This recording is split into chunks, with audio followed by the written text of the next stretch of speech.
Vous avez déjà certainement utilisé ou entendu le mot volumineux. Un objet est très volumineux, cela veut dire qu'il prend beaucoup de place. Par exemple, quand on déménage, on range souvent ses affaires ou son matériel dans des cartons plus ou moins volumineux. La définition du volume d'un solide est donc la suivante. Le volume d'un solide est la mesure de la place, de l'espace, occupé par ce solide. Pour déménager un appartement ou bien une maison, il faut savoir quelle taille d'utilitaire louer.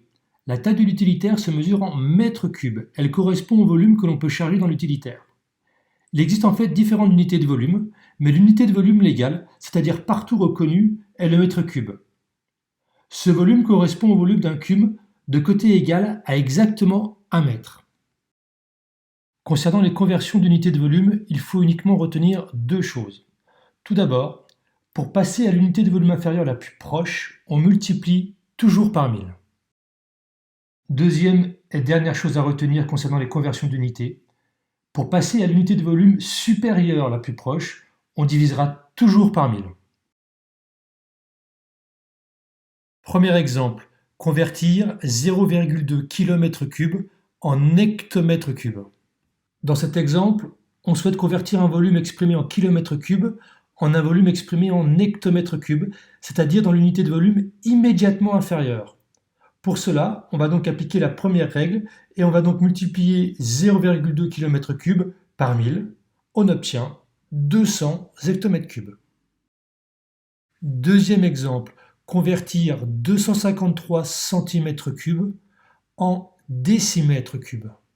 Dans cet exemple, on souhaite convertir un volume exprimé en centimètres cubes en un volume exprimé en décimètres cubes, c'est-à-dire dans l'unité de volume immédiatement supérieure. Pour cela, on va donc appliquer la deuxième règle et on va donc diviser 253 cm3 par 1000. On obtient 0,253 décimètres cubes. Dernier exemple, convertir 10 000 mm3 en décimètres cubes. Cet exemple est plus compliqué que les deux précédents car on souhaite convertir un volume exprimé en millimètres cubes en un volume exprimé en décimètres cubes, c'est-à-dire dans une unité de volume qui n'est pas immédiatement supérieure. Pour y parvenir, on va appliquer deux fois successivement la deuxième règle en convertissant d'abord le volume initial en centimètres cubes, puis en convertissant le résultat obtenu en décimètres cubes. Finalement, on trouve que 10 000 mm3 est égal à 0,01 décimètres cubes. Paragraphe 4. Correspondance entre unité de volume et unité de contenance, c'est-à-dire entre les centimètres cubes, décimètres cubes, hectomètres cubes et les centilitres, millilitres, litres, décalitres. Deux choses à savoir. Dans un cube de volume 1 décimètre cube, on peut verser exactement 1 litre de n'importe quel liquide.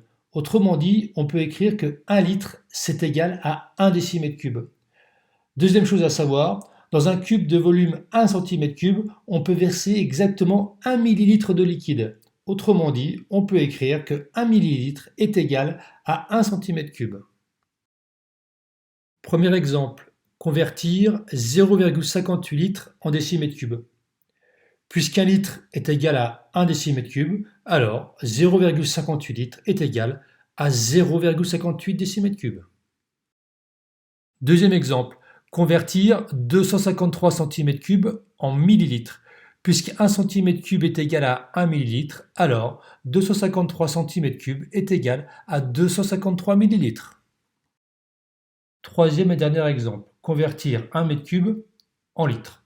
Puisque 1 m3 est égal à 1000 décimètres cubes et que chacun de ces décimètres cubes peut être rempli avec exactement 1 litre, alors 1 m3 est égal à 1000 litres. Paragraphe 5. Volume de solide particulier. Deux formules de sixième à connaître.